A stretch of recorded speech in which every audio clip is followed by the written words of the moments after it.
সাথে আছি। আর রাহুল, তোমাকে ছাড়া তো আমি অন্য কারোর দিকে তাকাইও না। কেন ভাবছো তুমি এরকম? এই জন্য আমি তোমাকে কিছু বলিনি।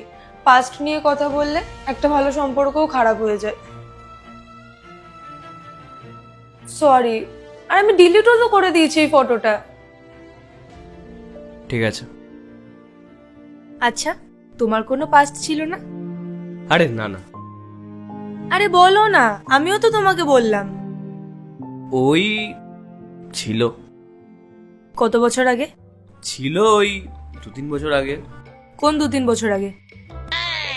বিয়ের 2-3 বছর আগে। ভালো লাগতো ওকে তোমার? আরে না, পাগল নাকি তুমি? বলোই না।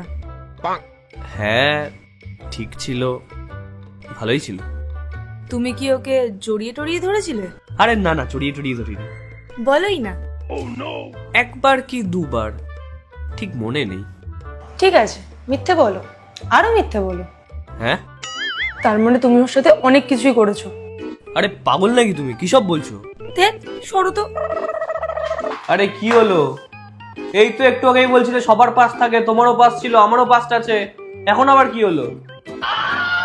ফালতু মানুষ একটা।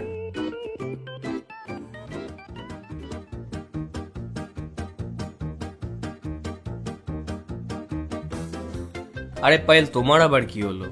তুমি এখন মুখ ফুলিয়ে বসে আছো। আরে একটু আগে তুমিই তো আমাকে বলছিলে পাস সবারই থাকে, তোমারও ছিল, আমারও ছিল, তো ব্যাস হয়ে গেল।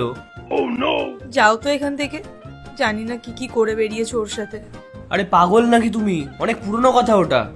পুরনো কথা? এখনো তো তোমার ওর কথা মনে পড়ে, তাই না? আরে কি বলে যাচ্ছো? যেমন তুমিও সব ভুলে গেছো, আমিও সব ভুলে গেছি। মিথ্যে। তুমি যে মিথ্যে বলছো না, সেটা তোমার এই চোখ দেখেই বোঝা যাচ্ছে। আচ্ছা, মানে তুমি বললে সেটা সত্যি আর আমি বললেই মিথ্যে?